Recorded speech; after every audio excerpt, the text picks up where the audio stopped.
she laid down next to me and began putting her hands all over me.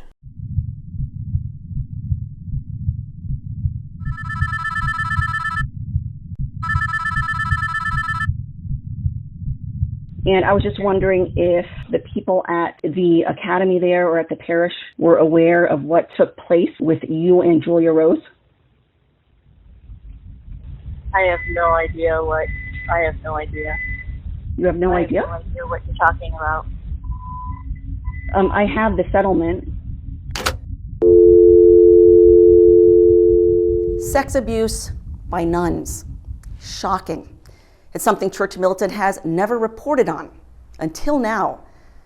The nuns in question are closely affiliated with the Society of St. Pius X, the SSPX, a traditional priestly group notorious for sheltering, shuffling, promoting, and protecting predator clergy.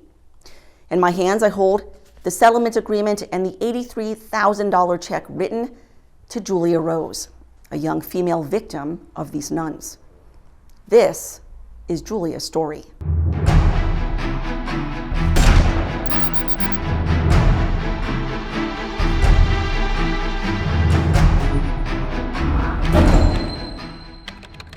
My parents divorced when I was very young. My father converted from atheism to the Society of St. Pius X. And right around 1988, my mom was in an insane asylum with a diagnosis of paranoid schizophrenia.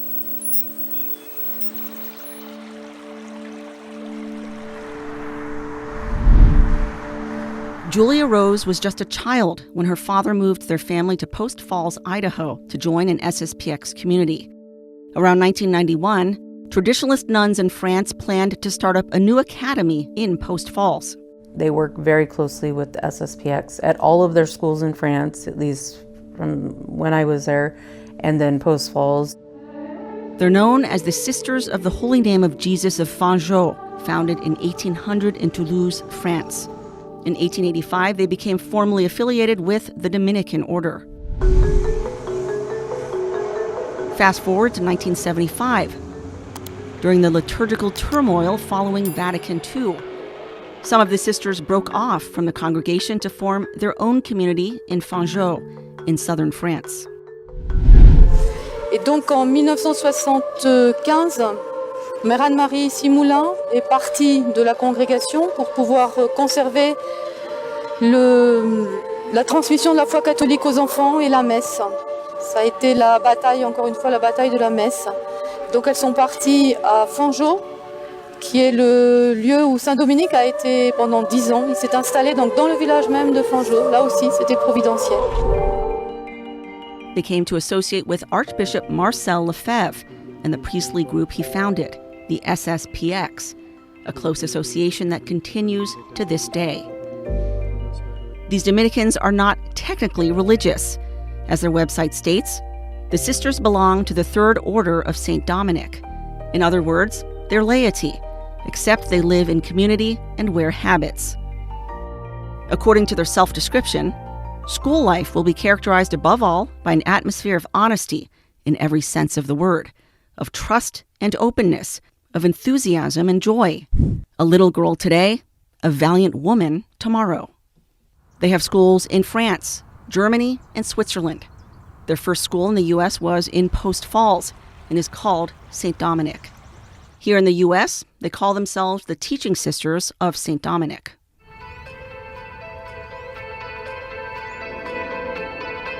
I would have been 12. There were 52 students that year and 7 nuns. I think they rented classrooms from a Protestant church because we didn't have space anymore, and then we would walk down to the Immaculate Conception every day for daily Mass. Immaculate Conception Chapel is run by the SSPX. It was the site of a major sex abuse scandal in 2015, with former SSPX seminarian Kevin Sloniker arrested for raping and abusing underage boys over the course of 10 years.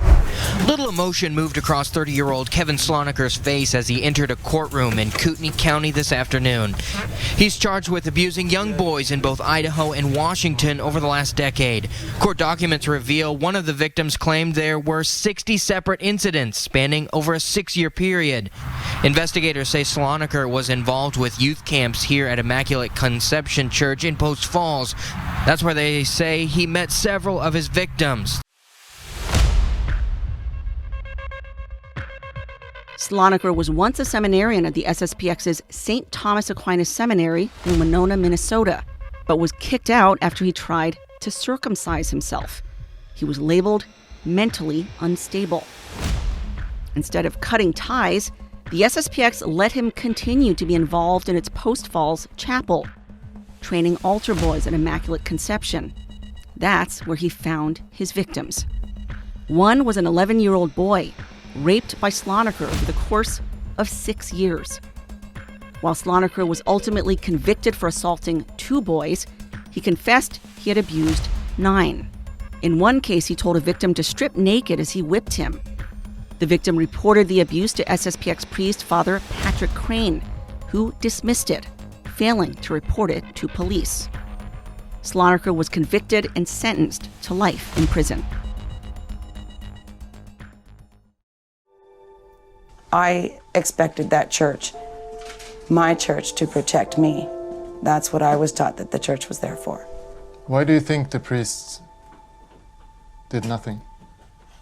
They were too scared, or they were trying to protect the church, or I don't know. The priests in Post Falls lied. Among them, Father Paul Vassal, falsely claiming Sloniker left in 2006, when in fact he continued to have contact with the SSPX school as late as 2013, where he found a new victim. The priests also lied that he'd confessed and turned himself in, when it was the complaint of a victim's mother, which led to his arrest. The priests lied that they had never been told of any abuse. Men från SSPX slutna värld hörde ingen av sig till polisen och övergreppen pågick i nästan 10 år. För prästerna såg inget, hörde inget och visste inget.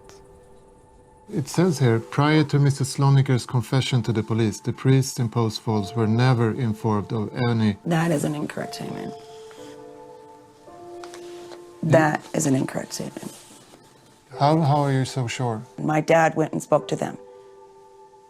Just a few years later, Sloniker's own brother, Paul, also heavily involved in the SSPX, would be arrested in 2019 and charged with 9 counts of child sex abuse, including child rape. He pled guilty to 1 count of child molestation in 2022. As to Father Vassal, he was quietly sent away from Post Falls to the SSPX seminary in Dillwyn, Virginia, where he remains today. Back in 2016, Vassal gave an interview confirming the SSPX's continuing close relationship with the Dominican Sisters. We are happy to give our support and aid to the Dominican Sisters of Post Falls by giving them the holy sacrifice of the Mass and the sacraments. How soon after that would you say the grooming began? So, things were really rough at home with my dad. I mean, it was so rough that my mom, still diagnosed paranoid schizophrenic, was awarded custody over my sister, over my dad, like taken away from my dad, because he was abusive. He was physically abusive. And it was to the point where one time he choked me, and I got out, ran to the neighbors. After another violent outburst from her dad, Julia ran away again. The only number she knew to call was that of the Dominican Sisters. Mother Marie Reginald, whose real name is Ellen Penelope Betts, showed up, took Julia home, helped pack her bags, and brought her to St. Dominic's. So he agreed to just pay the money every month for my tuition, for my room and board, to make decisions over me. Collectively, they decided that was better than a single male raising a teenage daughter, especially under those circumstances. So The grooming began pretty soon after that. It started with little things. Mother Marie Reginald would spend extra time helping Julia with homework, paying her special attention, showering her with compliments, telling her again and again how smart she was. One day, as they were chatting outside Mother's room, according to Julia, Mother Marie Reginald made it physical. And she gave me what she used to refer to as a bear hug, and I was just frozen, just my arms down, and I didn't hug her back. And she commented on that she felt like I didn't know how to reciprocate affection because I had never had it. Julia was about 14. But she knows you're vulnerable. She knows you come from a broken home. Yes. She kind of takes you under her wing. Excessive attention, and things seemed like they went really fast from her starting to take an attention to me to just all the time, like seeing her all of the time, getting notes from her all of the time, hugs all of the time, holding hands, interlocked hands together. When would she hold your hand? Either when she'd come and sit and talk with me in my room. So she'd come to your room and privately talk with you and hold your hand while she's talking? Yes, okay. We'd sit on the edge of my bed. We did a lot of walks and hikes together. And she would also hold your hand during those walks and hikes? Yep, when we would stop and sit down, take a break. Did she hug you a lot? All the time, yep. I believe hugging became a daily thing. Did she hug any of the other students? Not all the time, I imagine. Did she hold hands with any of the other students? No. Did she go and visit the other students, give them notes, things like that? No. Mother Marie's attentions became infatuation. She would leave personal notes for Julia at her desk or hand them to her in passing, sometimes slipping them under her door. She also gave her many gifts.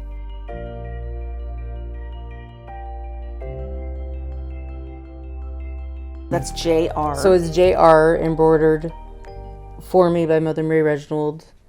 And it's, it's again a table napkin. I don't know if this one's embroidered or not. She made actual skirts for me that she sewed as well. One of them was kind of similar to that design. It was the same material. Okay. Just another one here. That's just a plain table napkin. All these covers she sewed for me. And then, sewed the little rose on there for identification going through the wash. I had multiple handkerchiefs of hers. Her name is Ellen Betts, so this handkerchief has her name sewn on it. This was her property. I threw away all the other ones. Her gift-giving even extended to her childhood medals and ribbons. So she was a gymnast, and she gave me medals from, this one doesn't have a date, but essentially from when she was a child / teenager. Did she tell you why you were getting these gifts from her? These are things that she had from her childhood. Yeah. Why would she be giving them to you? She's a nun. She's a sister. You're a student. Why would she give them to you? She thought I would like them, to have them. I felt privileged. Perhaps the strangest thing Mother Marie did was invent a code word to communicate her infatuation. And that code word was tree, so T-R-E-E.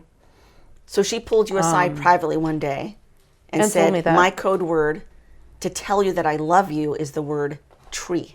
Correct. So whenever you see the word tree or you hear it, I'm really saying I love you. Okay. Yes. And in her notes even, she would oftentimes put, tree freely, tree purely. She would speak the word tree at random times. She would compose poems with the word tree. This was Christmas tree at the bottom.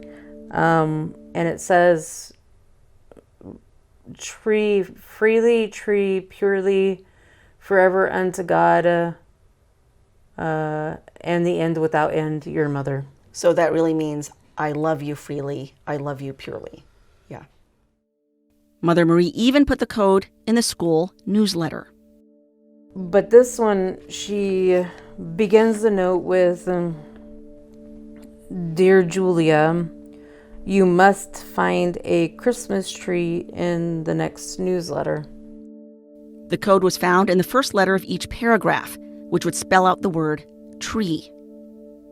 She inserted this code into several newsletters. Her grooming and abuse went on for years until another sister stepped in and took things farther.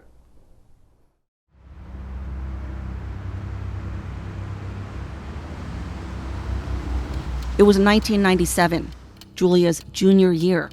She fell ill with a 103-degree fever and bad cough.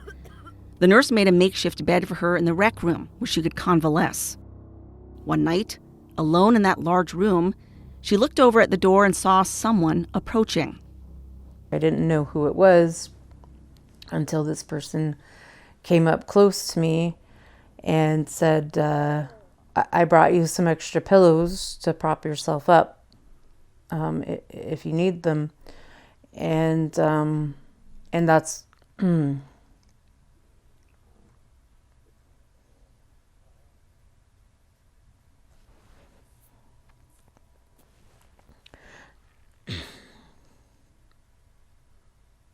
Take your time.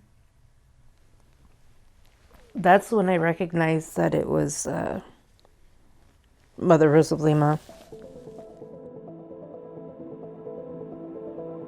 Mother Rose of Lima's real name is Dorothea Epke Sullivan.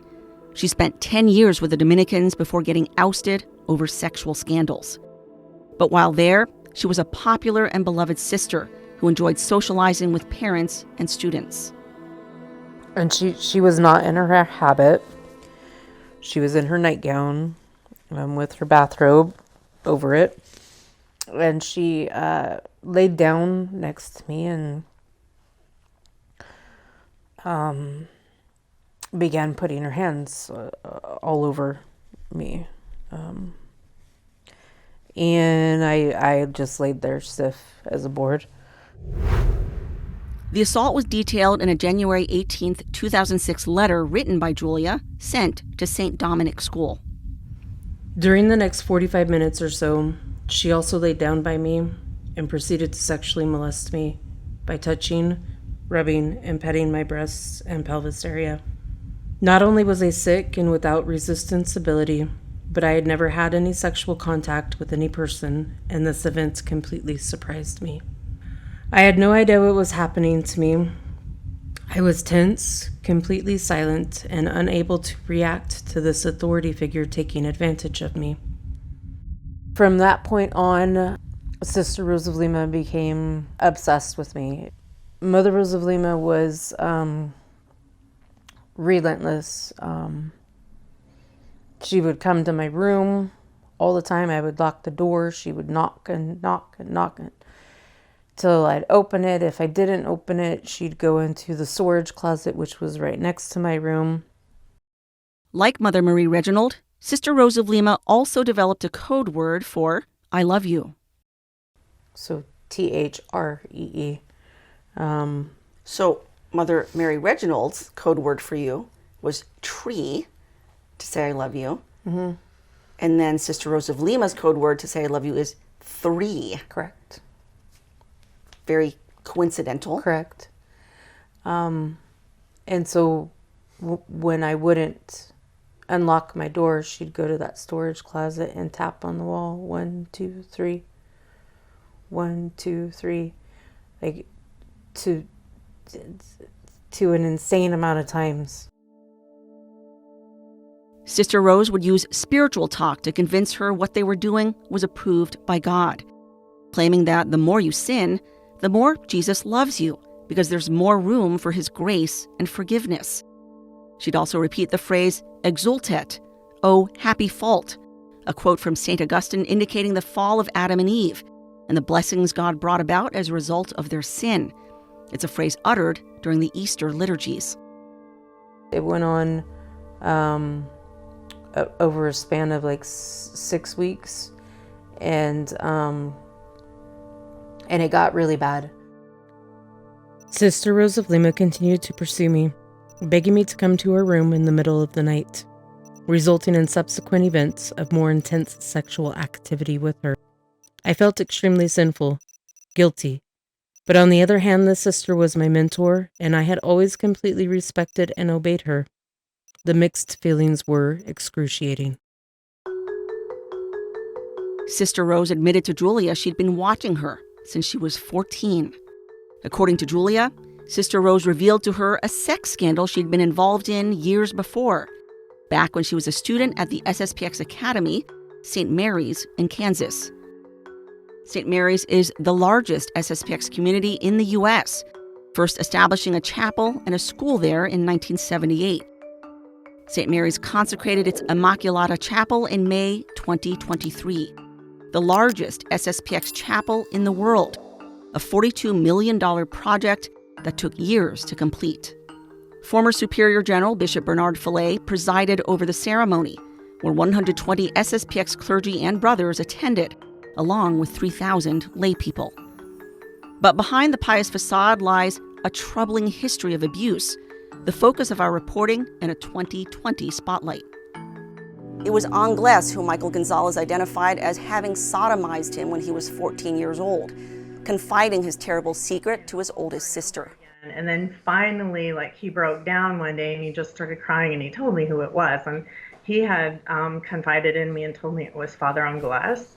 But Angles is only one among multiple SSPX clergy now under a statewide criminal probe for sexual grooming, rape, pederasty, and other crimes, with a cover-up reaching to the highest levels of leadership. From St. Mary's, Kansas, to Eugene, Oregon, to Post Falls, Idaho, to Belgium, France, the Philippines, and beyond, all around the globe, the SSPX has covered up numerous cases of sex abuse over decades, much of it kept hidden because whistleblowers say they're punished and victims shamed. Julia says Mother Rose engaged in a homosexual affair at St. Mary's. SSPX priest Father Hervé de la Tour, former rector of St. Mary's, found out. Dorothea then went on to the Dominicans of Fanjeau in France, after Father de la Tour reportedly wrote a glowing letter of recommendation.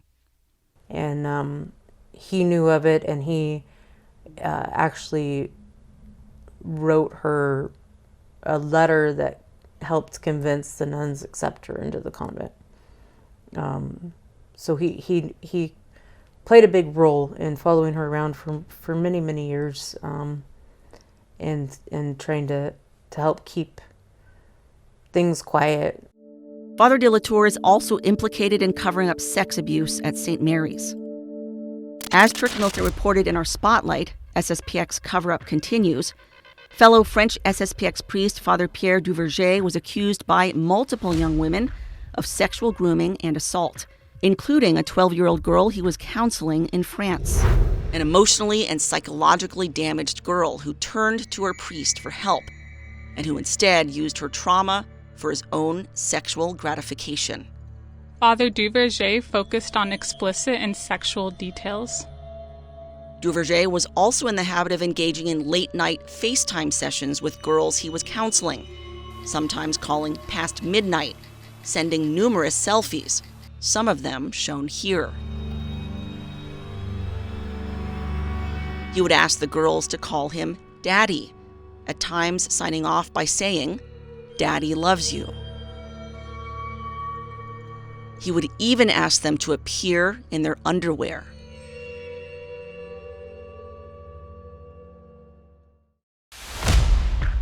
After a different sex scandal involving another young woman he was counseling, Duverger was yanked out of Bordeaux, France, and sent to New Mexico.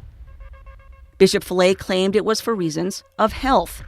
Duverger did a couple years of prayer and penance before getting a promotion, working at SSPX U.S. District Headquarters in Missouri. Father de la Tour knew about Duverger's past, but kept his secrets at St. Mary's, never warning victims, never reporting him to police. Duverger reportedly went on to abuse other girls in Kansas. Today, he teaches at the SSPX Academy in Sanford, Florida. And according to a whistleblower, de la Tour also knew about a St. Mary's parishioner accused of raping his own daughter. 3 SSPX priests, Father Todd Angeli, Father Hervé de Latour, and Father Kenneth Novak, refused to help one of Palmieri's abuse victims, who was molested from age 8 to 15. Palmieri engaged in oral sex as well as sexual intercourse with her. In fact, both Angeli, pastor of Assumption Chapel at the time, and de Latour told her and her then-fiancé Kyle White, who spoke with Church Militant, that it would be a mortal sin to report Palmieri, as it would ruin his reputation. I was so disgusted by her and the things that she was doing.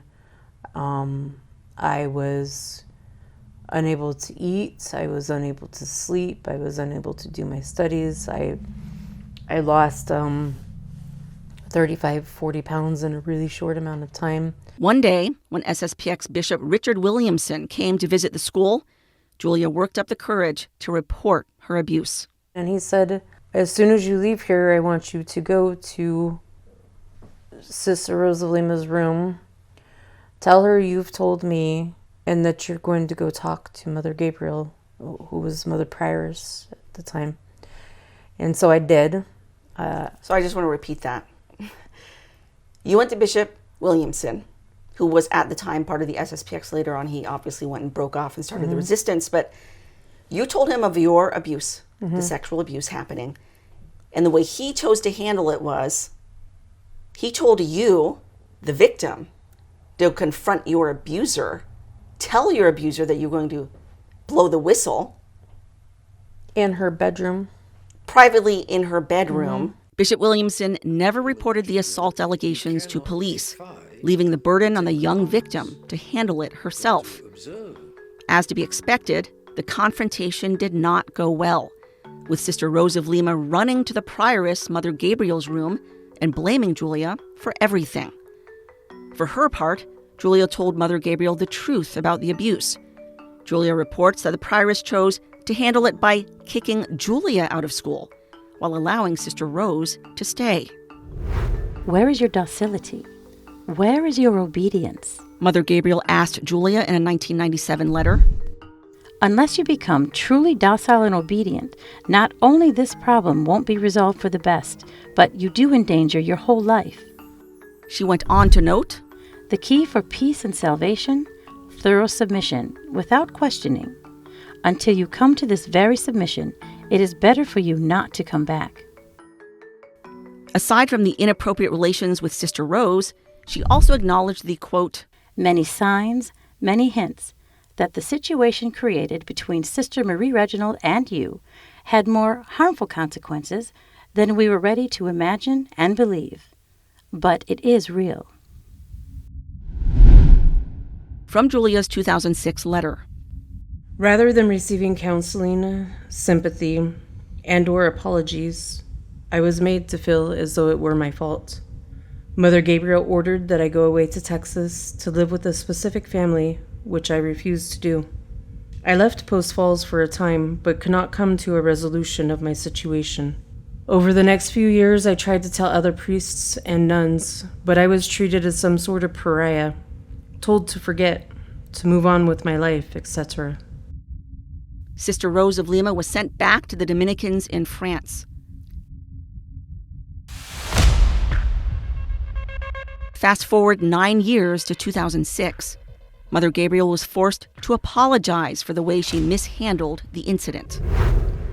I wish to acknowledge on behalf of Mother General, the congregation, and myself, our lack of experience in dealing with such events as you reported in early 1997. When you reported the events to me, I was shocked, horrified, and saddened that such an event had happened to you at our school. Both our congregation and I have learned that there are better ways that we could have addressed this for you. The apology came after Julia submitted a formal complaint to the school, detailing her abuse. The Dominican sisters agreed to pay her $83,000 in exchange for her promise not to sue the community. The agreement also imposed silence, a confidentiality clause banning Julia from speaking about the terms of the settlement with anyone.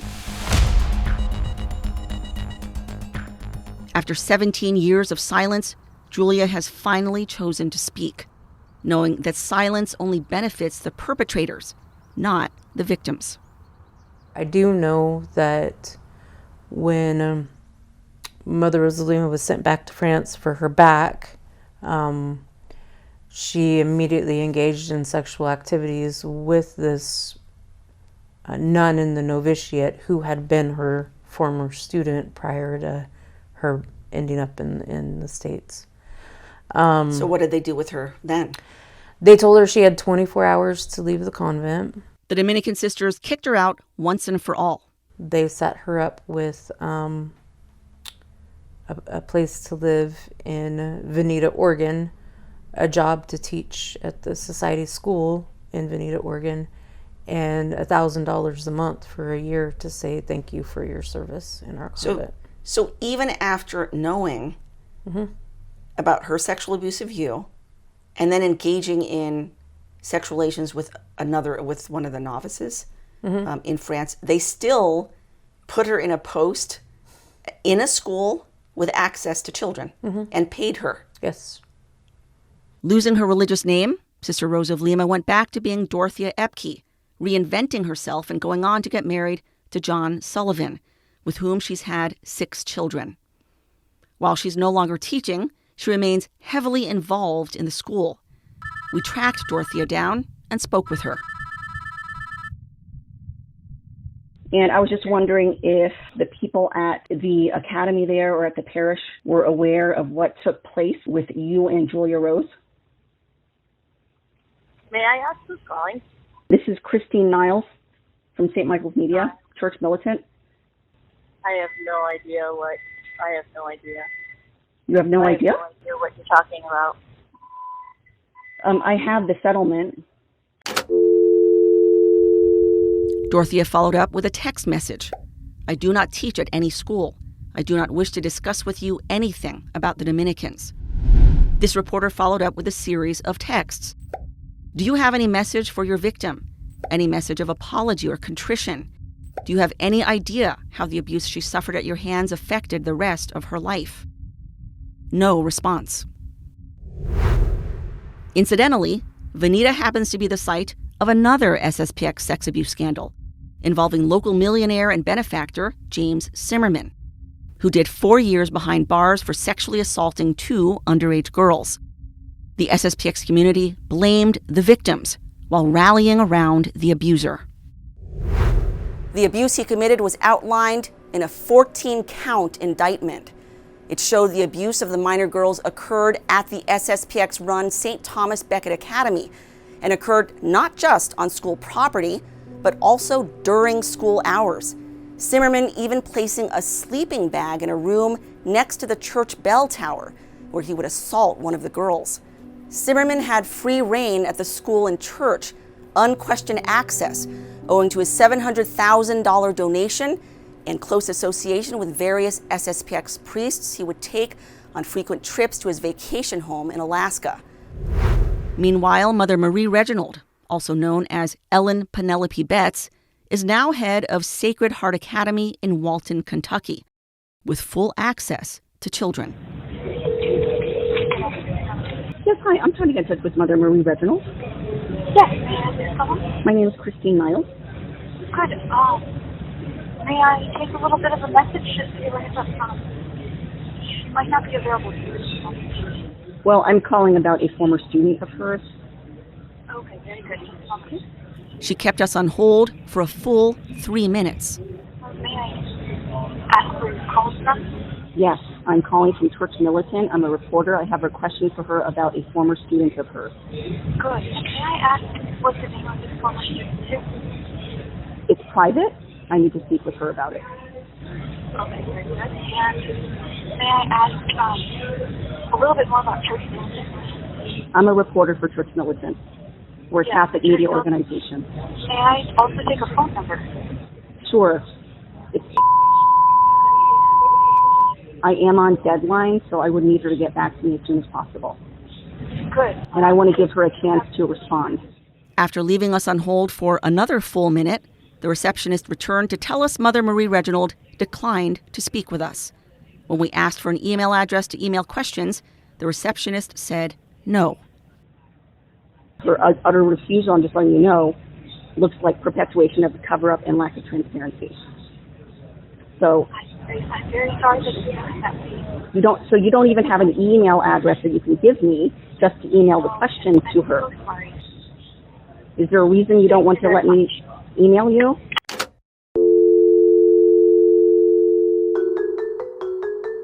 Julia turned to SSPX priests in the 2000s, seeking help.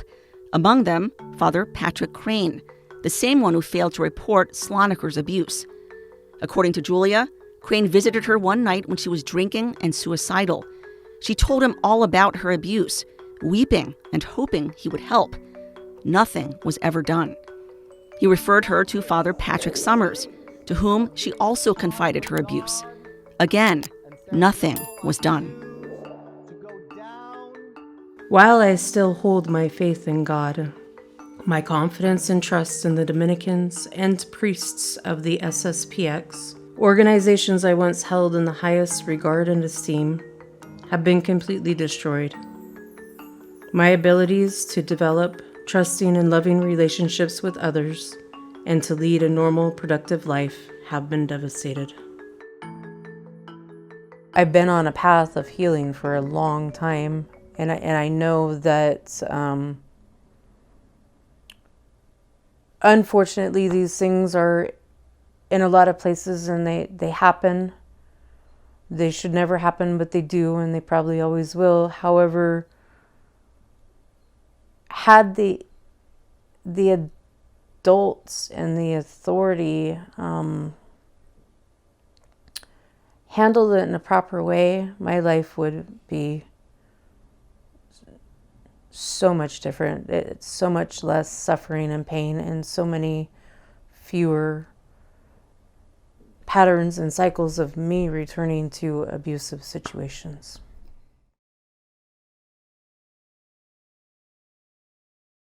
After the alleged abuse, Julia engaged in unhealthy relationships, bearing several children out of wedlock.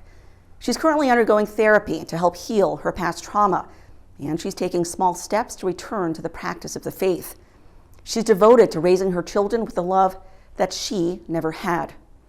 Meanwhile, Church Militant reached out to the Dominicans, who would not speak with us. We also contacted the SSPX in Veneta, Oregon, to ask why they allowed an accused sexual predator to teach at their academy for years with free access to children. We also asked if they planned to launch an investigation to determine whether Dorothea might have other victims. No response. Same goes for U.S. District Superior Father John Fullerton, as well as SSPX spokesman James Vogel. Bishop Richard Williamson also failed to return any of our queries. Across the board, silence. We did learn, however, that the SSPX and the Dominicans broke their silence with regard to Julia, reaching out to her to pressure her not to go through with this story. Clearly, she rejected their attempts in the hopes her story will help other victims come forward and find healing and help bring an end to the abuse. Christine Niles, Church Militant, Detroit.